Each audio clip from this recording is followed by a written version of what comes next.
ભારતમાં એ જ તત્વ. દોસ્તો, આ વિડિયો તમે ક્યાંથી જોઈ રહ્યા છો? તમારું નામ અને શહેર કોમેન્ટમાં લખજો. આગળના વિડિયોમાં અમે તમને થેન્ક્સ કહેશું. ચેનલને લાઈક, શેર અને સબસ્ક્રાઇબ કરવાનું ભૂલતા નહીં. Hey there. Subscribe to my channel. And also press this bell icon. એમાંથી હિન્દુઓના વિસ્થાપનના મુખ્ય કારણભૂત મુસ્લિમ આતંકવાદીઓ વિશે ચર્ચા કરીશું. 1990માં કાશ્મીરે જે ભયાનક દ્રશ્ય જોયું એ આજ સુધી કાશ્મીરી પંડિતો માટે ઘાવ સમાન છે. મસ્જિદોમાંથી ધમકીના નારા અને હથિયારધારી આતંકવાદીઓની હત્યાઓએ કાશ્મીરી પંડિતોને પોતાના ઘરોમાંથી ભાગવા મજબૂર કરી દીધા. 1980ના દાયકામાં પાકિસ્તાન પ્રાયોજિત આતંકવાદે પરિસ્થિતિને બદલી નાખી. પાકિસ્તાનથી હથિયારો, તાલીમ અને નાણાં મેળવીને અનેક ઉગ્રવાદી જૂથો ઊભા થયા. કાશ્મીરને ભારતમાંથી અલગ કરીને ઇસ્લામિક રાજ્ય બનાવવાની સાજિશો રચાઈ. પંડિતોને ભારતીય સરકારના પ્રતીક અને ઇસ્લામીકરણમાં અવરોધ ગણાવીને નિશાન બનાવવામાં આવ્યા. મુખ્ય અપરાધીઓ અને તેમની ભૂમિકા. યાસીન મલિક, JKLF, જમ્મુ કાશ્મીર લિબરેશન ફ્રન્ટના વડા. 1989-90 દરમિયાન પંડિતોના ટાર્ગેટેડ મર્ડર્સમાં સંડોવાયેલ. ન્યાયાધીશ નીલકંઠ ગંજુ અને બીજેપી નેતા ટીકાલાલ ટાપલુની હત્યા તેમના જૂથ સાથે જોડાયેલી છે.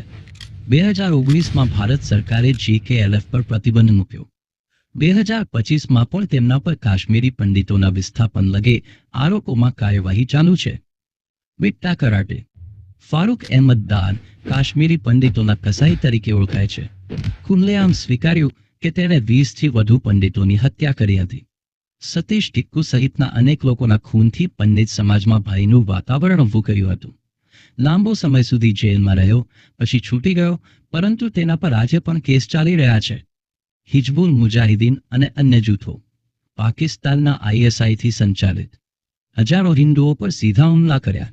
અંદાજે 300થી વધુ પંડિતોની હત્યા નોંધાઈ. કેટલીક મુખ્ય ઘટનાઓ.